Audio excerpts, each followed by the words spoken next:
दोस्तों, आज की उर्दू डिक्शनरी में बात होगी लफ्ज़ कदा, कलक और कसल पर। शुरुआत करते हैं लफ्ज़ कदा से। कदा का मतलब होता है शराब का प्याला, जिसे हम सागर भी बोलते हैं। एक बड़ा प्याला बातिया। हिंदी में इसे चषक, पान पात्र और शराब पीने का प्याला जैसे शब्दों से समझ सकते हैं।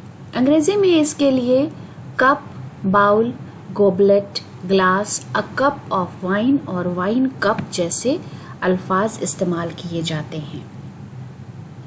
अहमद फराज का एक शेर है, ताकि ताना न मिले हमको तुनुक ज़र्फी का, हम कदा सामने अगयार के रख देते हैं।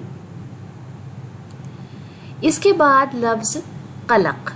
कलक का मतलब है इज़्तिराब, दुख, परेशानी, अफसोस, पछतावा, रंज, अलम, अंदू, फिक्र, बेकरारी, बेआरामी, बेकली, बेताबी और हसरत। हिंदी में इसके लिए चिंता, शोक, खेद, दुख, व्याकुलता, कष्ट और व्याकुल जैसे शब्द इस्तेमाल किए जाते हैं।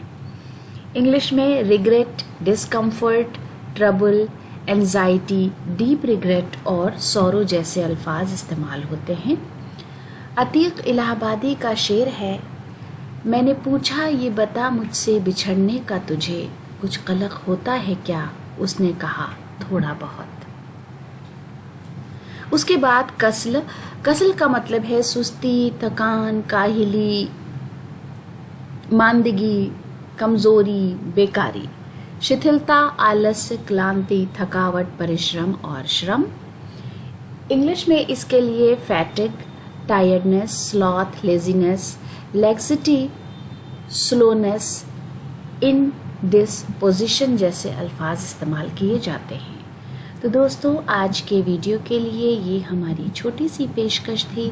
उम्मीद है कि वीडियो आपको पसंद आया होगा। वीडियो देखने के लिए बहुत बहुत शुक्रिया।